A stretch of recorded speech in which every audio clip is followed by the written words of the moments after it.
మనకి హ్మ్. ఓవరాల్ గా వచ్చేసి మనకి లోకల్లో అమ్మే వాళ్ళు వచ్చేసి 4 బ్లేడ్లు ఇస్తారు. తర్వాత వచ్చేసి 3 బ్లేడ్లు కెపాసిటీ ఇస్తారు.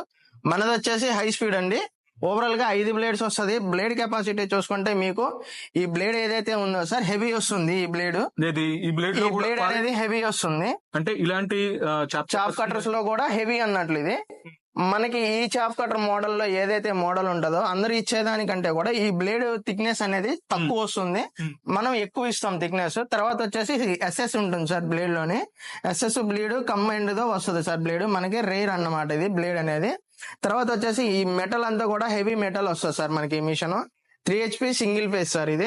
అంటే కొన్ని చాప్ కటర్స్ లో ఎస్ఎస్ కాకుండా బీడ్ తో ఉన్న ఈ బ్లేడ్లు ఉంటాయి. అవును సార్. రేట్ తగ్గుతుందా పెరుగుతుందా? దీనికి అడిగి వచ్చేలకే ఇప్పుడు ఎస్ఎస్ లో కంటే మనకి అది ఇంకా ప్రైస్ తక్కువ ఉంటుంది సార్. కాకపోతే అసలు బీడ్కి దీనికి తేడా ఏంటి అని అంటే సార్ ఇది ఏదైతే బ్లేడ్ ఉందో ఈ బ్లేడ్ కి వచ్చేలకే ఎస్ఎస్ లో ఏమవుతుంది అంటే కటింగ్ మాత్రం నీట్ గా వస్తుందండి.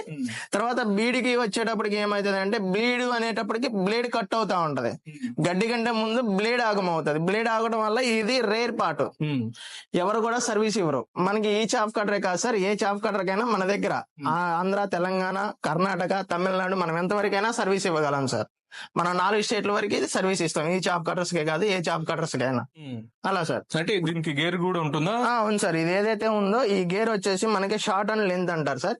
షార్ట్ అని అంటే మనకి చిన్న ముక్క రావడానికి, ఇది లెంత్ అని అంటేనే పెద్ద ముక్క రావడానికి సార్. ఓకే, ఇలా అండి. దీని తర్వాత మోడల్ ఏముంది? దీని తర్వాత మోడల్ వచ్చేసి మనకి ఇది సార్.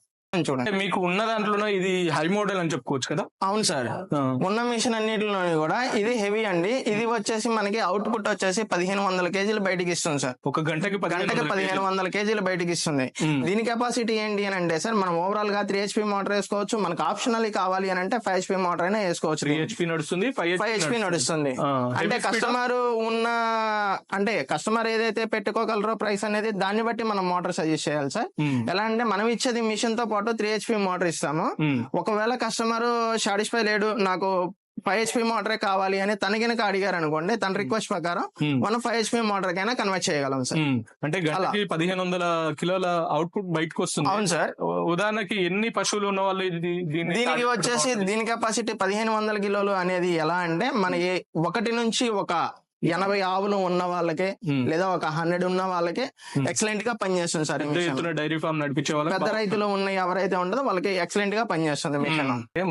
ఎట్లా సాధ్యం అనేటప్పటికి ఏమవుతుంది అంటే సార్ మార్కెట్ లోని రేట్ వైజ్ గా చూసుకుంటే మన దగ్గర తక్కువ అనేది ఎలా పెడతామని అంటే ఒక కస్టమర్ ఎవరైతే మన దగ్గరకు వస్తారో మన దగ్గరికి వచ్చిన పర్సన్ అనేది బయటికి వెళ్ళకూడదు సార్. మన ఆలోచన మనకేంటి అని అంటే మన దగ్గరకు వచ్చిన పర్సన్ బయటికి వెళ్ళాడు అనుకోండి, అది ఎక్కువే కానివ్వండి తక్కువే కానివ్వండి ఏదైనా సరే మన దగ్గరకు వచ్చిన పర్సన్ బయటికి వెళ్ళకూడదు అని అంటే మనకు ₹1 లాస్ అయినా కానీ మన కస్టమర్ ఇంపార్టెంట్ అని చూస్తాం సార్. అందువల్ల మనం తక్కువ ప్రైస్ కి ఇస్తాం మిషనరీ.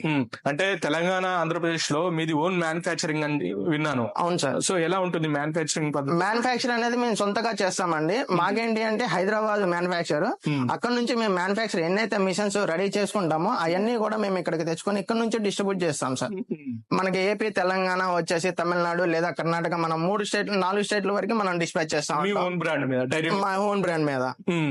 అలా అంటే మనకి ఎవరైతే ఆన్లైన్ లో చేసే వాళ్ళు ఉంటారో డైరెక్ట్ గా ఆఫీస్ కి వచ్చి విజిట్ చేసే వాళ్ళు కూడా ఉంటారు సార్. ఆఫీస్ కి వచ్చి విజిట్ చేసిన వాళ్ళకి మనం చూసిస్తాం మిషనరీ.